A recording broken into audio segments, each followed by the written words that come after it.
Ben Doktor Şükrü Akyüz.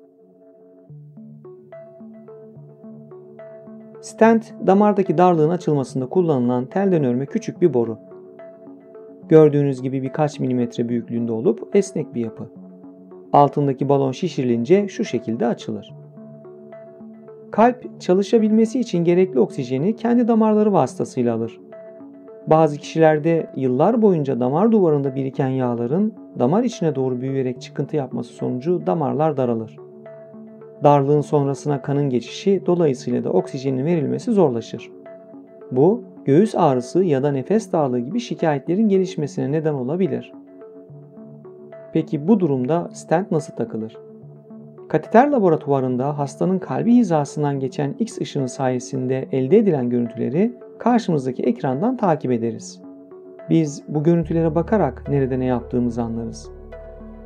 Stenti takmak için kalbe ulaşmanın da iki yolu var. İlki bacaktan, yani kasık yolu. İkincisi ise koldan, yani el bileği yolu. Anjiyo videomuzda daha detaylı anlattığımız üzere aslında her iki yolda da kalbe uygulanan işlem aynı. Burada örnek olarak kasık yoluyla stentlemeyi verelim.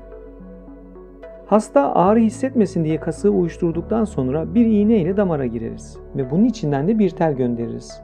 Sonra iğneyi çıkarıp esnek bir boru, yani kateter yerleştiririz.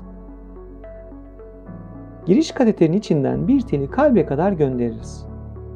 Uzun başka bir kateteri de bu tel üzerinden kaydırarak ilerletiriz. Teli çıkardıktan sonra kateteri kalbi besleyen damarların girişine yerleştiririz. Sonra damar içine özel bir boya veririz. Kontrast boya denilen bu boya X ışını altında siyah renkte gözükerek normalde gözükmeyen damarların gözükebilmesini sağlar. Buraya kadarki işlemin adı aslında anjiyo, yani işin tanısal kısmı.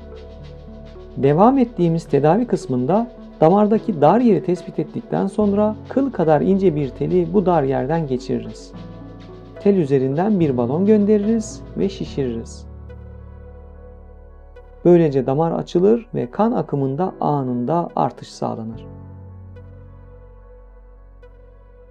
Balondan sonra damarın bu bölgesi tekrar çöküp tıkanmasın diye burayı desteklemek amacıyla bir iskele koyarız. İşte bu iskelenin adı stent. Teşekkürler.